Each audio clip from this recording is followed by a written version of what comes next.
Hello and welcome to ROPESCAST, the independent voice of the Middle East.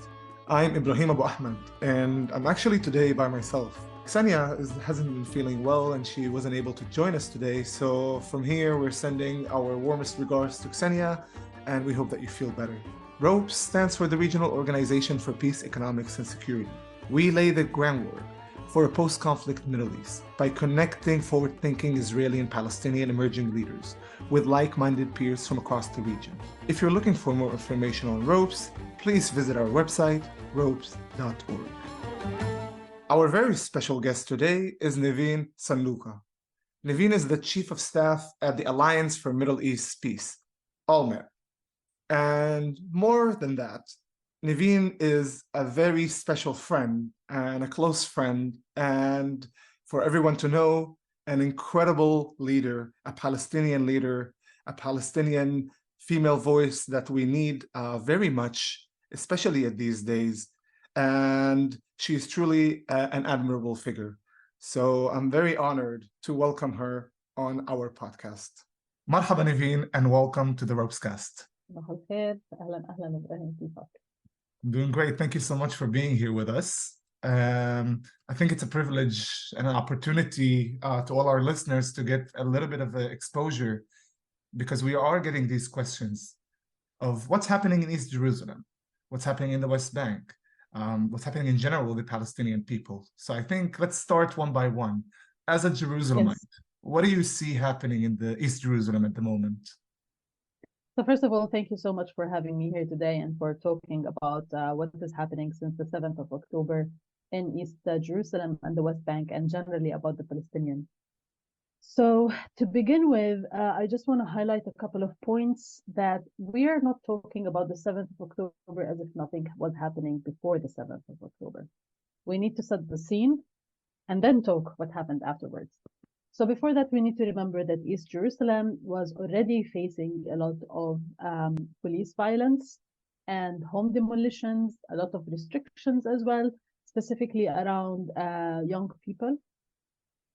And that's basically because of the government that was elected into Israel.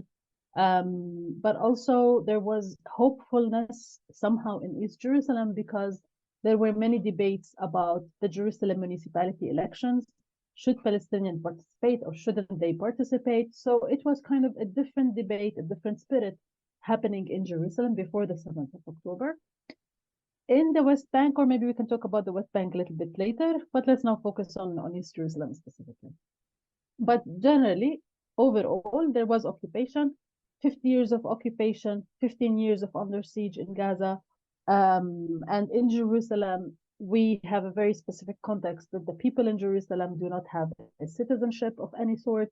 We are residents of the state, and the residency status puts many limitations on where we can live, where we can work, and we're always under the threat that our residency will be taken away from us.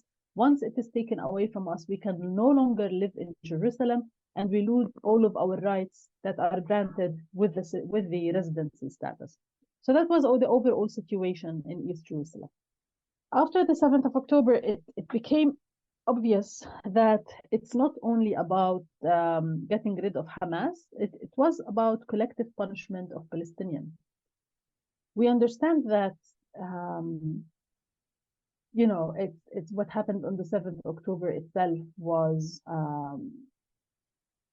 what were the feelings actually on the same day? I'm curious. Things that you heard, your personal experience on the 7th, or people's around you that you heard, first reactions, responses. What was the mood like in Jerusalem? It was a mix. I think once we like personally for me, the moment I knew what was going on, I heard the siren going on in Jerusalem, and in East Jerusalem you don't have a shelter, so you really don't know where to go. You just like sit there waiting for the next rocket to hit you, but there's no shelter basically. So you just sit there. You don't understand what's going on, and you hear it, and I've heard it. Woke up and it's like, okay, what's going on? You read all these messages. We are at war. We are at war. Like, and the first thought is like, okay, it must have been Iran. Like, Iran has hit us. That's it. The Third World War is starting. And then I understood it was with Gaza. And then, you know, you start receiving all these images on WhatsApp and like, you know, the videos, the short clips that were happening. And I started crying, to tell you the truth, because as a peace builder, I've been a person who has been warning over and over again that the siege is not going to last, that we are creating a situation of total dehumanization of one another, that the moment the siege is lifted, and not in a peaceful way, violence, we're going to see violence in an unprecedented way. And that's exactly what was happening. And you know, to see those images that were coming of people that are being killed. And so for me, I basically like stopped watching these videos, and I just like, the next thought in my head was like, okay, many civilians were killed, and then what's going to happen to the civilians in Gaza? These are the two thoughts that were basically controlling my mind at that time. Talking to my friends around it, and you know, the feelings were mixed. The feelings were mixed from a person who is oppressed all the time, who lives under occupation, who wants to have independence, who wants Palestine to be liberated. They were like, yeah, but this is, you know, liberation. This is how it's going to look like, and like, yeah, but this is way too violent. Like, not in my name. You know, liberation is not in my name, not in that way. And I think when people started seeing more and more of the videos, they started to kind of like, no, that's not happening. No, like, this is too much. You cannot kill, you know, women and children and families. And it's exactly what we're feeling right now for the people in Gaza. It's the human feelings of no. So, and I think then people basically just immediately went, their ideas shifted to what is going to happen to Gaza. Mhm. Now, less and less people understand why the Israeli reaction was so difficult, because less and less people understand about the Holocaust and what the Jewish people have been through. And I'm talking even here about Jerusalem, even if Jerusalem is a shared city, but we really don't talk about narratives as much. We don't really dig deep into the narrative of what is a Holocaust and what is a Nakba. We just share the same space. We sometimes talk about equal rights. We sometimes talk about occupation. If there is an escalation like 2021, we talk about home demolitions, about the political stuff, but we never really understand the trauma of each other's. So I think that people just didn't understand the why the Jewish Israeli reaction was, well, huge at that time. Now, going back to East Jerusalem specifically and the reaction on the ground of what was happening. So as I told you, after the 7th of October, it was obvious for us that we are talking about a collective punishment. A collective punishment basically because your identity is Palestinian identity. You're not a Jewish Israeli. You're a Palestinian. And in that sense, so we saw, first of all, in Jerusalem, and to give a bit of a context, there is a wall running in Jerusalem, but this wall does not separate East Jerusalem from West Jerusalem. It actually runs in East Jerusalem, separating East Jerusalem neighborhoods from East Jerusalem neighborhoods. So we're talking about the total number of Palestinian residents in the city is almost 400,000, and more than 150,000 live in East Jerusalem neighborhoods behind the wall. So it's like more closer to the West Bank, yet they are Jerusalemites. They maintain their identity card. The Jerusalem municipality is responsible for providing services in those areas. It doesn't. Wink, wink, right? Eh? Responsible for it. Wink, wink. Exactly. And it's like, yeah, just go live there away from us, and that's it. I think, you know, we will have municipal elections at some point. We were supposed to have them now, but because of the war, obviously they were postponed. I think it's really important that we will bring you back for a conversation on elections, because Jerusalem is such a unique a cosmos when it comes to elections. Of course. You can explain all the complexity of East Jerusalem through the elections. So the thing we is, should exactly. delve more. Exactly, yeah. So So back to that point, because they live behind the wall and with this collective punishment, what happened is checkpoints were closed. So people were actually having difficulty to reach their source of income. Like on a daily basis, they would cross these checkpoints to reach the other neighborhoods in Jerusalem to be able to work. And ever since they closed these checkpoints, people are not able to reach their work. And that's the economic factor. And then you come in with the health factor as well. Many people who need kidney dialysis, who need to get daily medication, daily checkups, were not able to cross checkpoints. Even if they showed and proved that they need to go there for health reasons, they were still banned from crossing to the other side of the city. So that's one aspect of it. The other aspect is social media. And you want to express your frustration, you want to say or show sympathy for the victims or for the civilians that are being killed in Gaza, even writing something as a religious quote from the Quran or from the Hadith would be taken as something against the state. And people so far, I think there's like thousands of people who are being detained by the police for things they have posted on social media. But not only that, we live in a situation that there is police violence. So after the 7th of October, young men specifically driving their cars in East Jerusalem, not in the West, are randomly stopped by the police. The police checks their identity cards. If they show that they are happy, I've seen some videos actually near my house.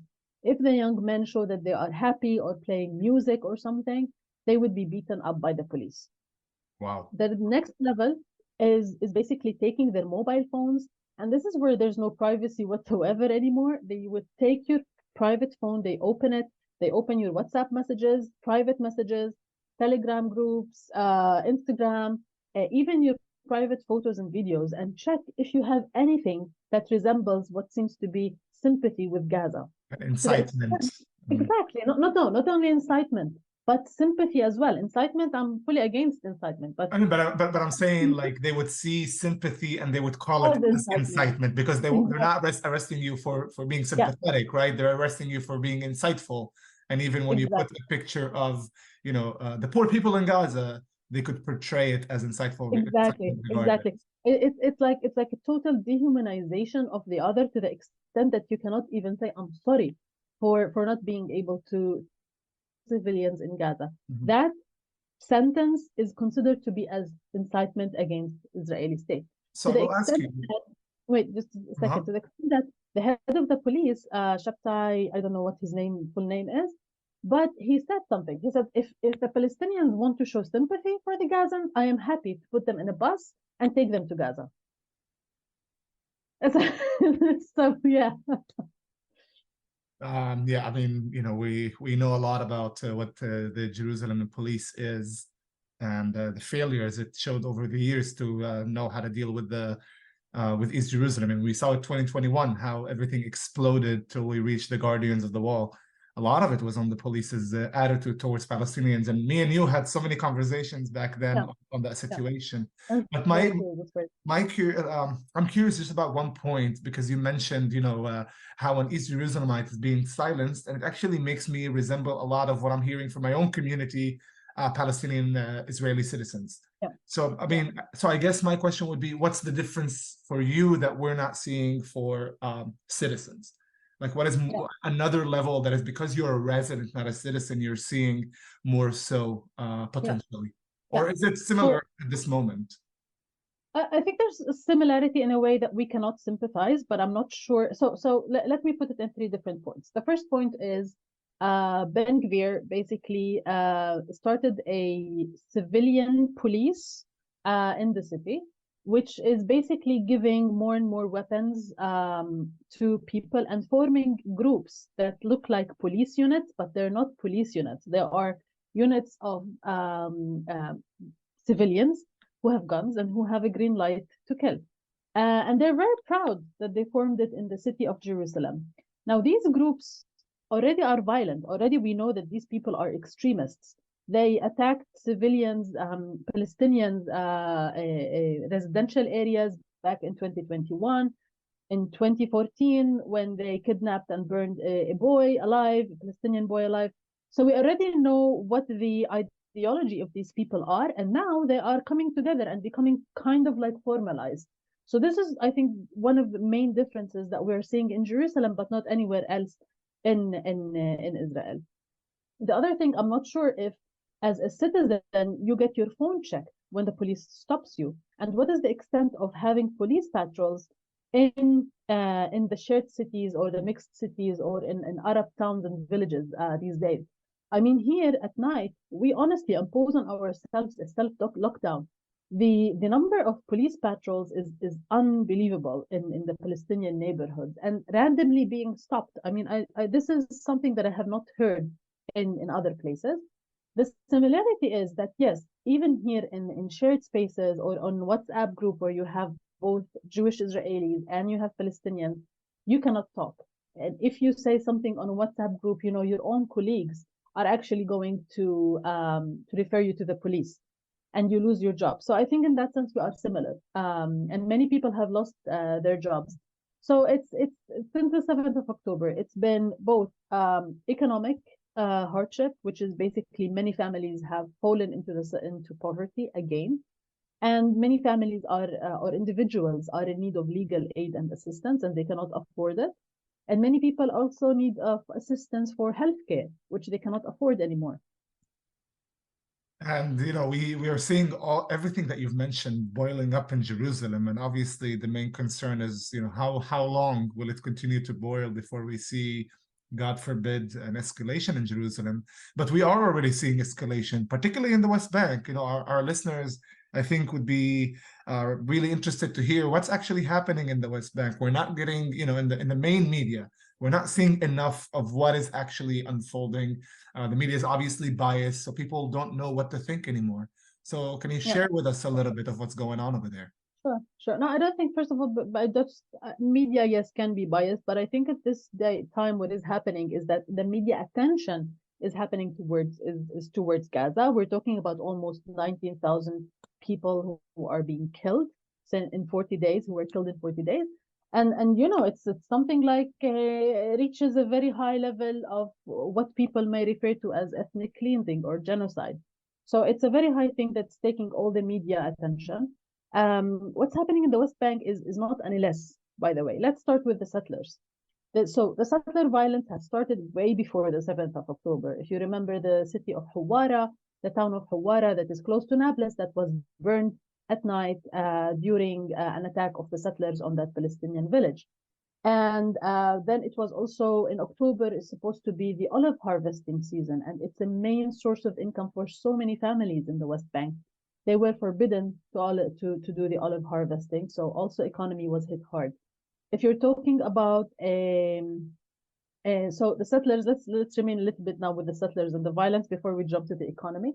So with the settlers, basically, we are seeing more attacks on the Palestinian small villages in the West Bank. And not only that, we are seeing threats from these settlers as well going on.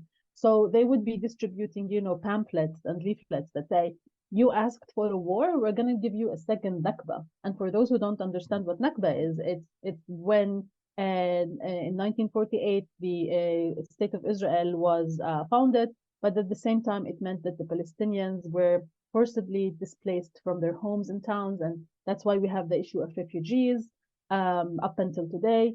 So Nakba is a very traumatic thing for the Palestinians, and to bring it up and be proud of it, it's like bringing up the Holocaust and be proud of it.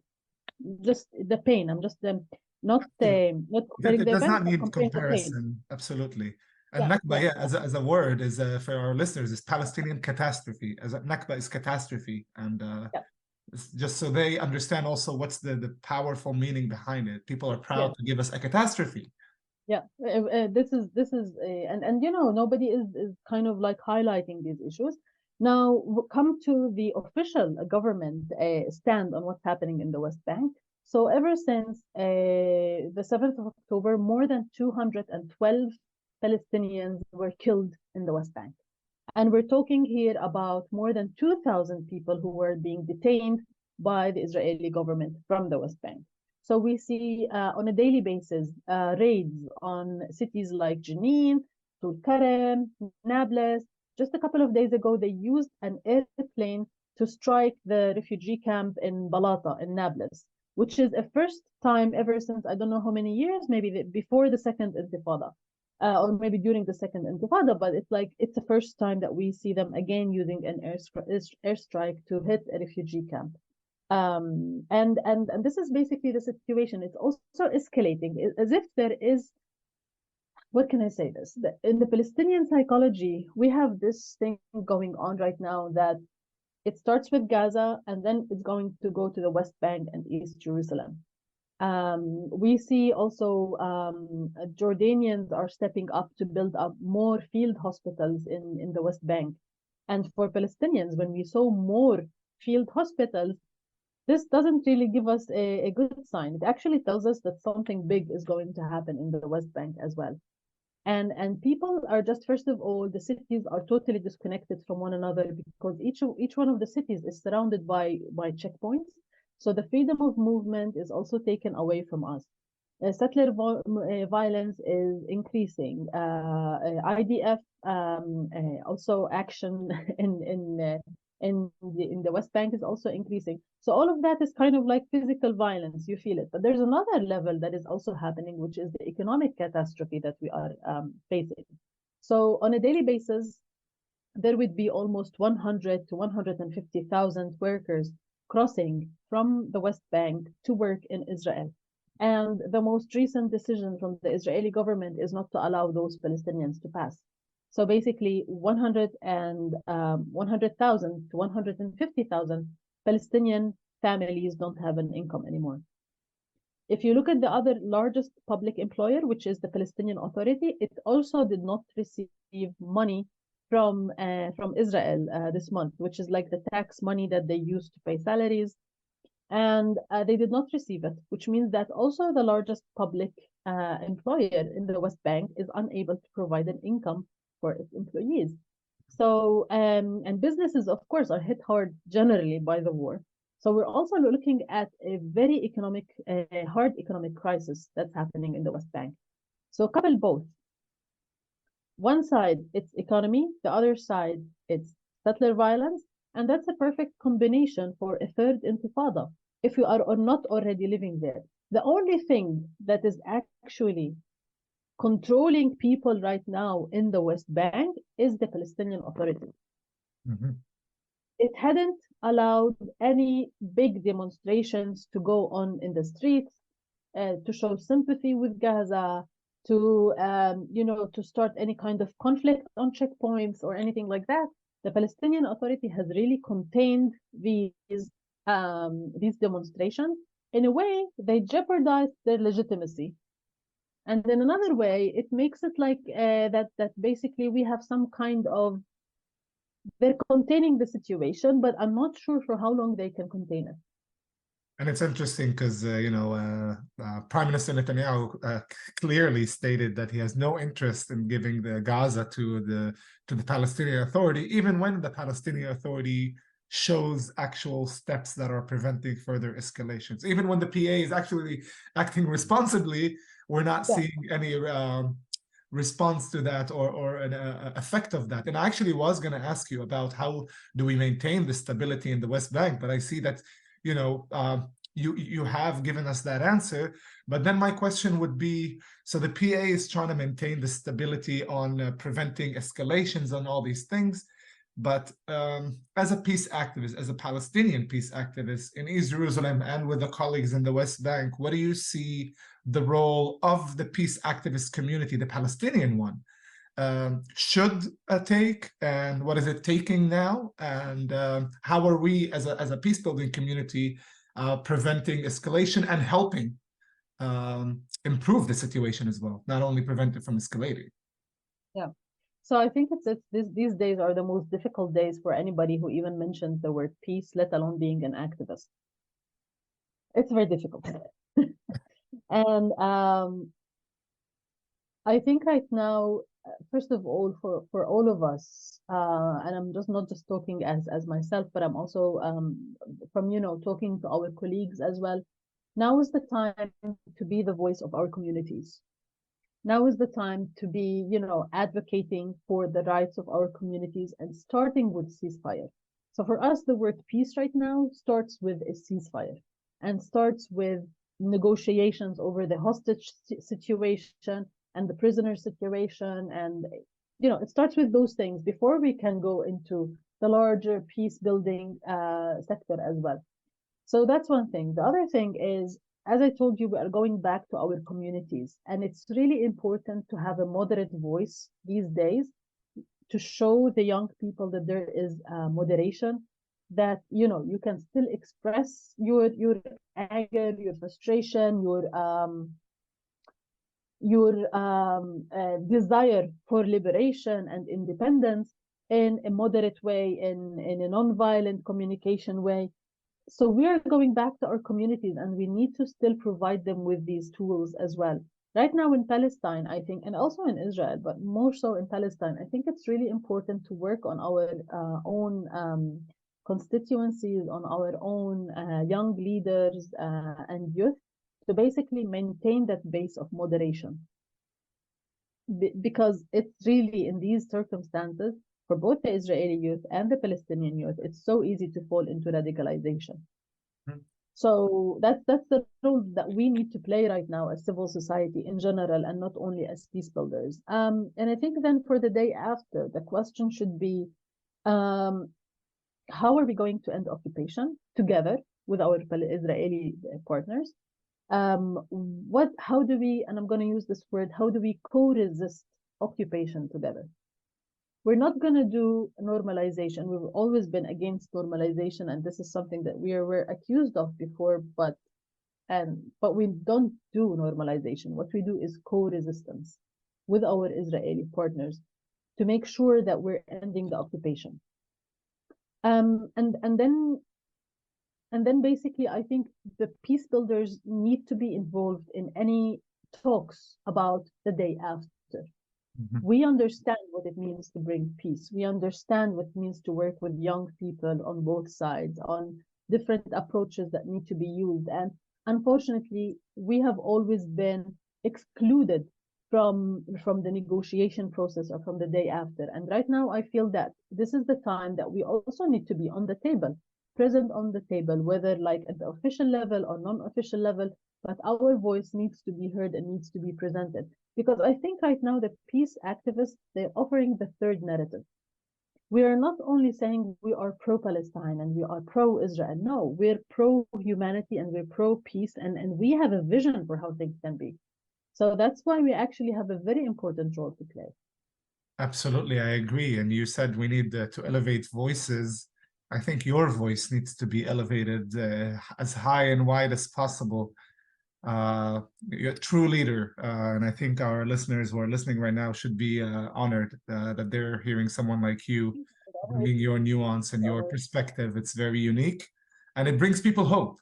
And I guess my question would be, how do you keep hopeful with all these challenges, with all the struggle, with all the things that you're hearing? Even the peace building community itself is facing challenges between the partners, Israelis and Palestinians.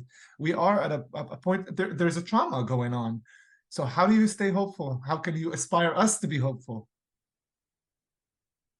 Who said I'm hopeful?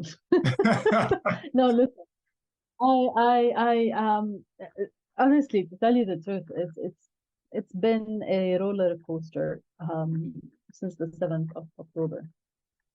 And basically, what's been happening is a lot of ups and downs, a lot of moments of losing faith, a lot of moments of this is the end of the world kind of thing. But knowing that we are also receiving from our work, the Alliance for Middle East Peace, which is a network of 160 organizations, peace building organizations, Palestinian, Israeli, and shared.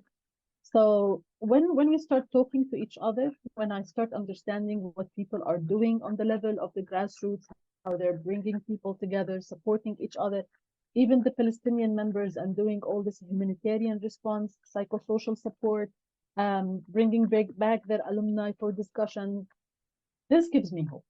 This gives me that in the most difficult times, this field is showing resiliency, which is the ability to be flexible, the ability to adapt and keep doing what you want within that difficult circumstances. So that basically gave me hope a lot. The other thing I want to say is working with an amazing team of both Israeli Jewish colleagues, international colleagues, Palestinian colleagues. I think it shows this diversity, and it shows that when we put our mind for one thing that we all want to work towards, there's respect, there's understanding, there's diversity, and there's working together towards that goal. And if we take this small ecosystem of the Alliance for Middle East Peace and basically we would be able to kind of like enlarge it to to the Palestinian and the Israeli communities, and the international community as well. This gives me hope as well. And you know, I think we owe hope to the people who lost their lives, because if we lose hope, more and more people are going to die, and more people are going to lose their lives, children specifically, and women, and this situation cannot go on. We need to be strong in order to protect both people, and in order to give the rights for both people. We need to maintain ourselves and just be strong for them. Amen to that. And I guess my last question, I can go on with you forever, but my last question, I guess, for this day is more concerning the region. You know, as a regional organization that aspires for peace and believes in the region's role in ending the conflict, there's a lot to be said about what the region can do during the war. But I think if we're talking about ending the conflict altogether, the conversation is more about the day after, quote unquote, of the war. What would be the role of the region? How can the region help ensure the reconstruction of Gaza, the stability of Gaza, and to push for a regional discussion on peace talks? Is it even feasible to discuss these things? Yeah, no, of course, of course. So first of all, let's just clarify one thing, that having, peace talks or signing agreements with different Arab countries without taking the Palestinian-Israeli conflict into consideration is not going to bring peace to the Middle East. And this is what Mr. Netanyahu has been trying to do so far, which is to totally ignore the Palestinian-Israeli conflict, to continue with the status quo as it is, and go and sign agreements with other countries as well. But this is exactly where we are today. We have seen the results of that. It doesn't work. But at the same time, the Arab countries have a very important role to play, which is basically they are kind of like there are friends with the Israeli government, especially those who signed the peace agreements, and then they are also friends with the Palestinians as well, and the Palestinian Authority as well. So they have this leverage that I think other people don't have, which is basically the ability to talk and influence both sides equally. And they have an interest, and they can also bring that interest to the table as well. And just the fact that they're able to talk and to prove that, when you sign peace agreements with the United Arab Emirates, with Morocco, with Bahrain, you saw how the economy flourished. You saw what it means for Israelis to live or to be accepted in the Middle East, to be able to travel and speak your language and be proud of your identity in the Arab world. This is what peace means for the Israelis. And imagine if the Arab world actually uses those points to put pressure on the Israeli government, and of course all the economic incentives that come along with it. But if they're able to use those points to actually, we're going to give you even more acceptance in the Middle East, exactly like the Arab Peace Initiative. We're going to be like having, normal relations everywhere. Like, this is what any Israeli leader would actually jump on, that opportunity. And of course, they're going to be accepted by the Palestinians, because the Palestinians, part of our identity is an Arab Palestinian. We feel that we are part of the Arab Middle East, North Africa region. Now, the other thing that they can play is, of course, in the multilateral negotiations. not only them, but also the United States, European countries need to be involved as well. And the other thing is not only in the day after, but even today. I don't know, maybe this is a wish of mine, but maybe they like Arab, you know, not forces, I don't want to use the word forces, but Arab kind of like organized groups can come in Gaza and work together with the Palestinians on the reconstruction of Gaza.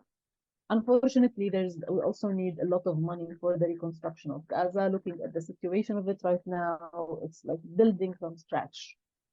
And we do need a lot of money for the reconstruction.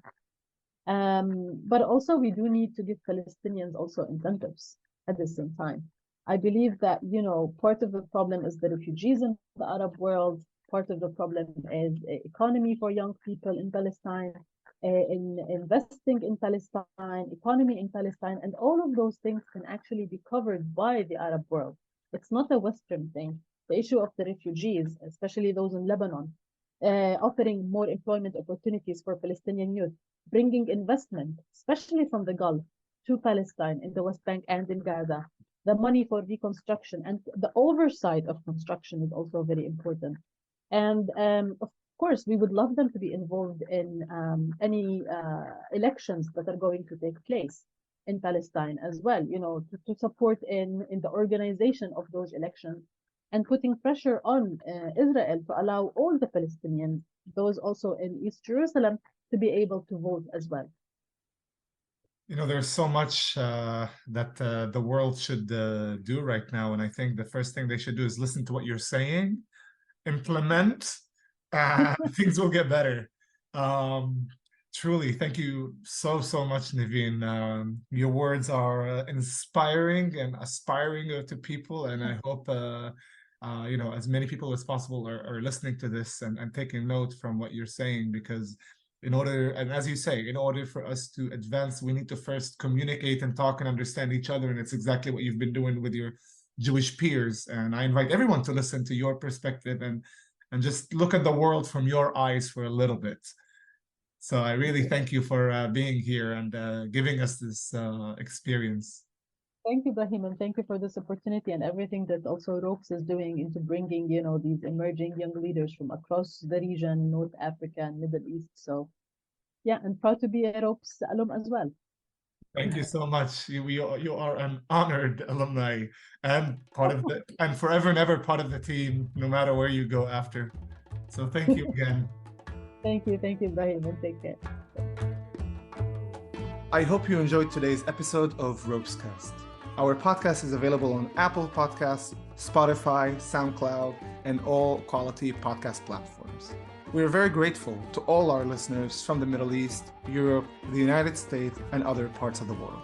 You can support our work by small donation. More details on our website, ropes.org. Please follow ropes.org on social networks to find out more about our work with emerging leaders of the Middle East. I'm Ibrahim Abu Ahmad. Shalom and salam.